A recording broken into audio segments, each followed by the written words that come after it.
Hello friends, स्वागत है आपका हमारे चैनल SVM स्टडी पॉइंट्स में।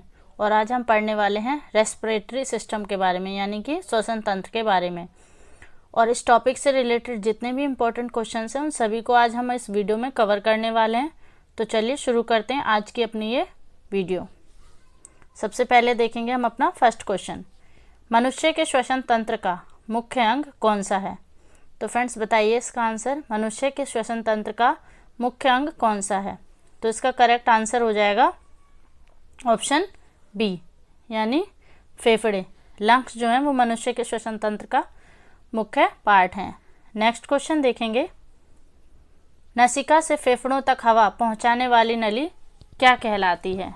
नसिका से फेफड़ों तक हवा पहुंचाने वाली नली क्या कहलाती है। तो वो कहलाती है ट्रैकिया, यानी कि श्वास नली। तो ऑप्शन बी जो है आपका वो करेक्ट आंसर हो जाएगा। नेक्स्ट क्वेश्चन देखेंगे, कौन सा अंग नाक और श्वास नली के बीच स्थित होता है। तो पूछा कौन सा अंग जो है वो नाक और श्वास नली के बीच में स्थित होता है। तो वो होता है ग्रसनी और कंठनली, यानी कि ऑप्शन सी जो है वो आपका करेक्ट आंसर हो जाएगा। ए और बी दोनों, ग्रसनी भी होता है, कंठनली भी होता है, यानी फेरिंग्स और लेरिंग्स दोनों ही होते हैं। तो ए और बी दोनों ही जो है वो इसका करेक्ट आंसर हो जाएगा।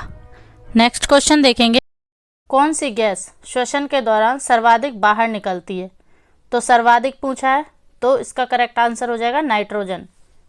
नाइट्रोजन, क्योंकि सर्वाधिक जो निकलती है वो नाइट्रोजन होती है। जब हम श्वसन जब हम अंदर लेते हैं, वायु जब हम अंदर लेते हैं तो उसमें नाइट्रोजन की मात्रा कितनी होती है 78%, जैसा कि आप इस डायग्राम में देख रहे हैं। और ऑक्सीजन की होती है 20.9, यानी कि 21% समथिंग, 21%। और जो कार्बन डाइऑक्साइड होती है उसकी होती है 0.03 होती है। तो जब हम अंदर लेते हैं तो इतनी होती है, पर जब बाहर छोड़ते हैं तो जो नाइट्रोजन है वो तो एक्यूरेट ही रहती है, 78 ही रहती है। और बाकी की जो है ऑक्सीजन जो है हमारी वो बाहर निकलती है हमारी 17%। 21% तो हम अंदर लेते हैं, पर जब हम बाहर छोड़ते हैं गैस को तो वो होती है 17%। और अगर बात करें कार्बन डाइऑक्साइड की तो ये निकलती है 4%। तो इसका करेक्ट आंसर हो जाएगा इस क्वेश्चन का ऑप्शन बी। और बाकी गैसों के बारे में मैंने आपको बता दिया है। चलिए नेक्स्ट क्वेश्चन देखते हैं,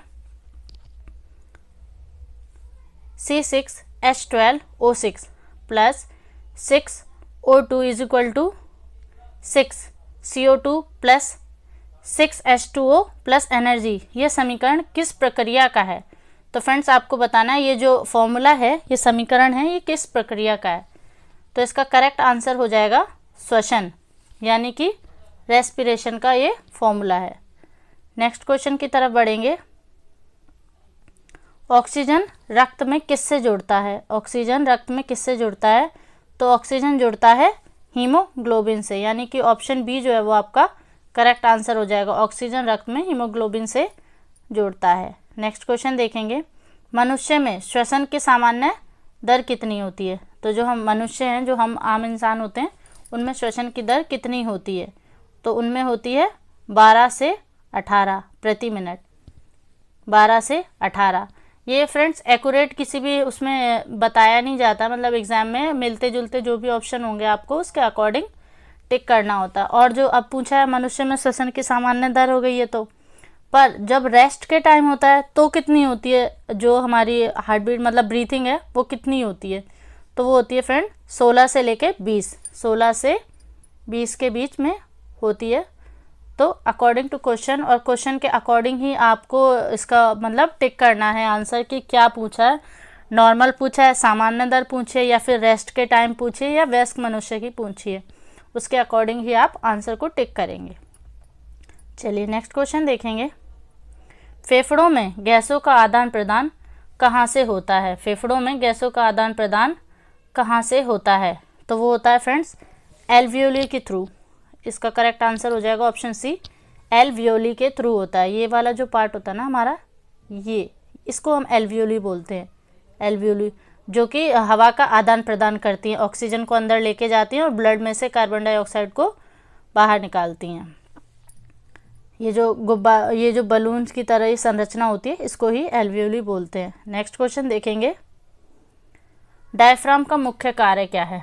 डायफ्राम का मुख्य कार्य क्या है? तो डायफ्राम जो है वो हमारी श्वसन में सहायता करता है, श्वसन में सहायता करता है। देखिए ये वाला जो पार्ट होता है ना, ये वाला, ये जो इस तरीके का दिख रहा है, ये वाला पार्ट है डायफ्राम। ये जो है हमारी सांस लेने में सहायता करता है। फेफड़ों के नीचे का जो पार्ट होता है ये हमारी सांस लेने में सहायता करता है। जब हम सांस लेते हैं तो डायफ्राम चपटा हो जाता है, और जब हम छोड़ते हैं तो डोम शेप का होता है। जैसे कि आप देख रहे हैं पिक्चर में, इस टाइप का डोम शेप का होता है। और जब ये डोम शेप का होता है तो फेफड़ों में थोड़ा थोड़ा संकुचन होता है, मतलब सिकुड़ते हैं फेफड़े, थोड़े, ज़्यादा नहीं, थोड़े थोड़े। इतना क्लियर है? चलिए नेक्स्ट क्वेश्चन देखेंगे, मनुष्य का दायां फेफड़ा कितने खंडों में या कितने लोब्स में बटा होता है? तो कितने लोब्स में बटा होता है फ्रेंड्स? आप भी कमेंट में आंसर करते जाइए और अपना स्कोर भी बताइएगा।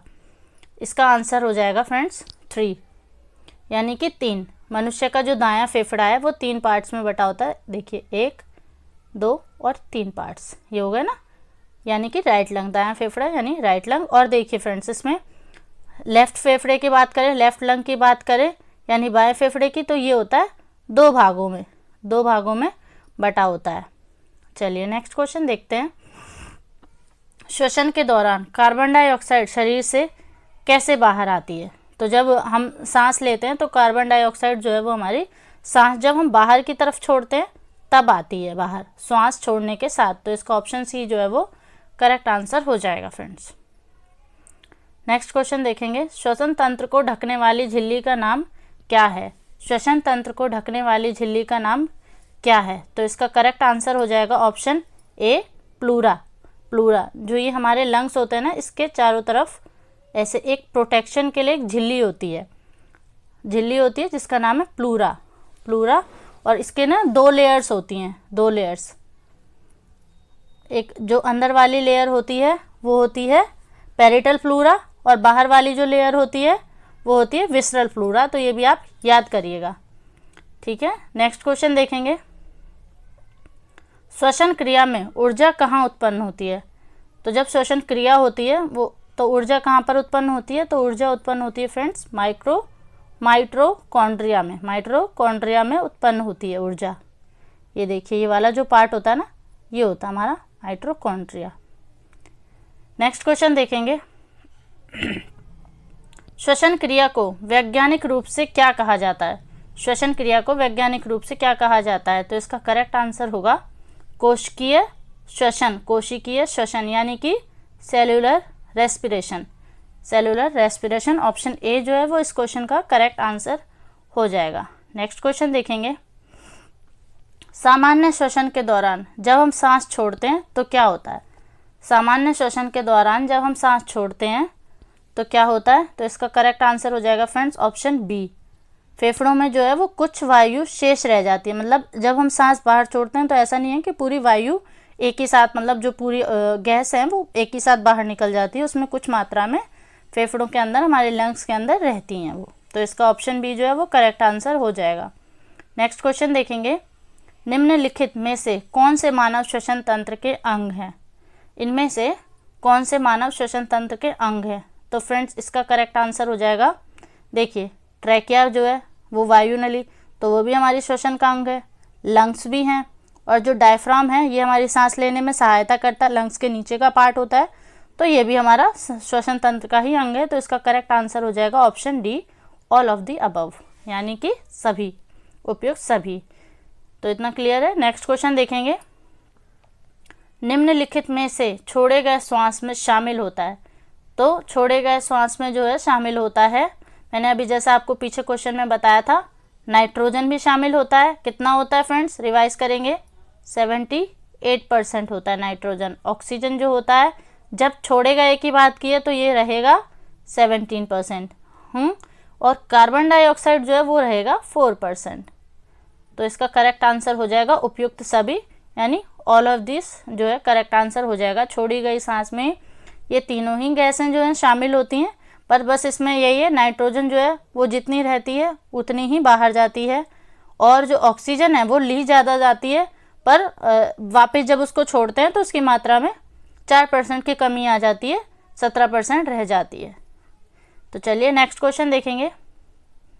जीवाणुओं में श्वसन स्थल है, जीवाणुओं में श्वसन स्थल है, तो जीवाणु जो होते हैं उनमें श्वसन स्थल है मीसोसोम, यानी कि करेक्ट आंसर हो जाएगा आपका ऑप्शन 3, यानी ऑप्शन सी जो है वो इसका करेक्ट आंसर हो जाएगा, मीसोसोम। नेक्स्ट क्वेश्चन देखेंगे। मछलियां निम्नलिखित की सहायता से श्वसन करती हैं।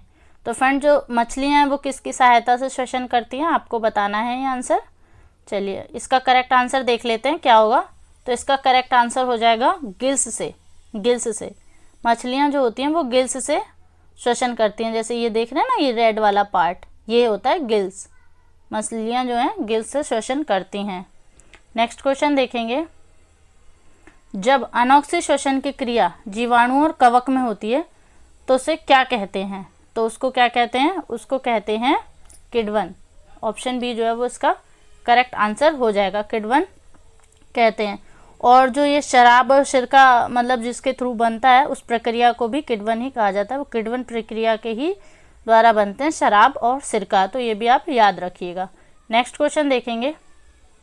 निम्नलिखित पादप अंगों में से कौन सा अंग श्वसन अंग है, यानी कि जो हमारे ट्रीज हैं उसमें से उसका कौन सा पार्ट जो है वो श्वसन अंग है। तो हमारे पेड़ों पौधों का जो है वो होता है पत्ती, पत्ती। पेड़ जो है पत्ती से सांस लेते हैं, जैसे ये देख रहे हैं ना आप इसमें, तो पत्ती में ये इस तरीके के छोटे छोटे से छिद्र होते हैं, छिद्र जिसको बोलते हैं ना, वो होते हैं, उनसे वो ऑक्सीजन ग्रहण करते हैं। क्योंकि ऊर्जा की ज़रूरत तो सभी को है, पौधों को भी ऊर्जा की ज़रूरत है, तो वो भी ऑक्सीजन लेते हैं। पर जब पूछा जाए कि सर्वाधिक ऑक्सीजन कहाँ से मिलता है, तब ये कहते हैं कि पौधों से हमें सर्वाधिक ऑक्सीजन मिलता है, क्योंकि वो ऑक्सीजन लेते तो बहुत कम मात्रा में, क्योंकि एनर्जी के लिए लेते हैं वो, पर सबसे ज़्यादा ऑक्सीजन वो प्रदान करते हैं हमें। तो ये भी आप याद रखिएगा। नेक्स्ट क्वेश्चन देखें। निम्न में से कौन सा अंग श्वसन तंत्र का भाग नहीं है, ये पूछा है। निम्न में से कौन सा अंग जो है श्वसन तंत्र का भाग नहीं है, तो इसका करेक्ट आंसर हो जाएगा यकृत, यानी कि लीवर, क्योंकि फेफड़े, ग्रसनी और श्वास नलिकाएं ये सब हमारे श्वसन तंत्र का ही पार्ट है। तो नेक्स्ट क्वेश्चन देखेंगे। श्वसन केंद्र कहाँ स्थित होता है, तो ये होता है मेडुला ऑब्लिगाटा में, मेडुला ऑब्लिगाटा में। ये ऑप्शन ए जो है वो इसका करेक्ट आंसर हो जाएगा। नेक्स्ट क्वेश्चन देखेंगे। कौन सी प्रक्रिया में ऑक्सीजन का प्रयोग होता है, तो कौन सी प्रक्रिया में ऑक्सीजन का प्रयोग होता है, तो फ्रेंड्स जो ये होती है ना हमारी वायवीय श्वसन, एरोबिक रेस्पिरेशन, तो इसमें होता है ऑक्सीजन का प्रयोग। और ये जो अवायवीय श्वसन है इसमें जो है वायु नहीं होती है, वायु नहीं होती है इसमें, तो इसको बोलते हैं अनएरोबिक रेस्पिरेशन। और वायवीय श्वसन होता है एरोबिक रेस्पिरेशन, एरोबिक रेस्पिरेशन। तो इसका करेक्ट आंसर हो जाएगा ऑप्शन बी। नेक्स्ट क्वेश्चन देखेंगे। रेजिडुअल वॉल्यूम क्या है, रेजिडुअल वॉल्यूम क्या है, तो इसका करेक्ट आंसर हो जाएगा शेष बची हुई हवा। मतलब अधिक ये जो जब हम सांस बाहर छोड़ देते हैं, जो कार्बन डाइऑक्साइड वगैरह सब बाहर निकल जाता है, फिर भी उसके बाद जो लंग्स में बची रहती है हवा वो होती है। तो इसका ऑप्शन बी जो है वो इसका ऑप्शन जो हो जाएगा सामान्य छोड़ अधिक, ये वाला ऑप्शन सी जो है वो इसका करेक्ट आंसर हो जाएगा। अधिकतम सांस छोड़ने के बाद भी जो फेफड़ों में बची हुई हवा रहती है वो होती है रेजिडुअल वॉल्यूम। नेक्स्ट क्वेश्चन देखेंगे। कार्बन डाइऑक्साइड का अधिकतम भाग रक्त में किस रूप में पाया जाता है, तो सबसे ज़्यादा भाग किस में पाया जाता है, तो बाइकार्बोनेट के रूप में पाया जाता है, बाइकार्बोनेट के रूप में पाया जाता है, यानी कि ऑप्शन सी जो है वो आपका करेक्ट आंसर हो जाएगा। नेक्स्ट क्वेश्चन देखेंगे। गले में कौन सी संरचना भोजन को श्वसन नली में जाने से रोकती है, गले में कौन सी संरचना जो है वो भोजन को श्वसन नली में जाने से रोकती है, तो इसका करेक्ट आंसर हो जाएगा ऑप्शन बी एपिग्लोटिस जो होता है। एपिग्लोटिस जो पार्ट होता है ये हमारे जो भोजन को है वो श्वसन नली में जाने से रोकता है। और एपिग्लोटिस ही है जो मतलब पॉइंट है, मेन पॉइंट जो ये जो हमारी श्वास नली होती है और ग्रसनी होती है उसका डिवाइडर पॉइंट होता है कि जब खाना आएगा तो उसको ग्रसनी में भेजना है, और जब मतलब वायु आएगी तो उसको श्वसन नली में जाने देना है। ये काम एपिग्लोटिस करता है। तो ये इतना क्लियर है। नेक्स्ट क्वेश्चन देखेंगे, किस गैस की अधिकता से श्वसन की गति बढ़ जाती है? तो जब हमारे शरीर में कौन सी गैस की अधिकता से श्वसन की गति बढ़ जाती है? तो इसका करेक्ट आंसर हो जाएगा कार्बन डाइऑक्साइड। जब कार्बन डाइऑक्साइड हमारे शरीर में ज़्यादा होती है तो श्वसन की जो गति है वो बढ़ जाती है। नेक्स्ट क्वेश्चन देखेंगे, टाइडल वॉल्यूम क्या है? टाइडल वॉल्यूम क्या है? टाइडल वॉल्यूम का सामान्य मान क्या है? तो टाइडल वॉल्यूम का सामान्य मान जो है वो है 500 ml, यानी कि 500 ml जो है टाइडल वॉल्यूम का सामान्य मान है। तो और साथ में मैं बोल रही थी ना टाइडल वॉल्यूम क्या है, वो भी मैं आपको इसी क्वेश्चन में समझा देती हूँ। जब नॉर्मली हम सांस लेते हैं वही टाइडल वॉल्यूम कहलाता है। जो नॉर्मली हम लेते हैं, नॉर्मल इनहेल करते हैं और एक्सेल करते हैं, जितनी भी उसकी वॉल्यूम होती है उसी को हम टाइडल वॉल्यूम कहते हैं। इतना क्लियर है। नेक्स्ट क्वेश्चन देखेंगे, फेफड़ों की कुल क्षमता वयस्क में कितनी होती है? तो वयस्क मनुष्य होता है उसमें लंग्स की क्षमता कितनी होती है वो बताना है हमको। तो आप भी कमेंट बॉक्स में आंसर करते जाइए फ्रेंड्स। इसका करेक्ट आंसर जो है वो ऑप्शन बी हो जाएगा, 4 से 6 लीटर। 4 से 6 लीटर। नेक्स्ट क्वेश्चन देखेंगे, मानव शरीर में नाक का मुख्य कार्य क्या होता है? तो हमारे शरीर में जो नोज़ है उसका मुख्य कार्य क्या होता है? तो उसका करेक्ट आंसर हो जाएगा फ्रेंड्स इसका ऑप्शन ए, हवा को छानना, गर्म और नम करना। जो हमारी नोज़ है वो हवा को छानना, गर्म करना और छानना, गर्म और नम करना, ये हमारी नोज़ का काम होता है, नाक का काम होता है मानव शरीर में। नेक्स्ट क्वेश्चन देखेंगे, श्वसन में पल्मोनरी सर्कुलेशन का क्या कार्य होता है? श्वसन में पल्मोनरी सर्कुलेशन का क्या काम होता है? तो इसके ऑप्शंस आप देख लीजिए और करेक्ट आंसर मुझे बताते जाइए कमेंट बॉक्स में, ताकि हमें भी लगे कि आप हाँ अच्छे से मन लगा के आप पढ़ रहे हैं।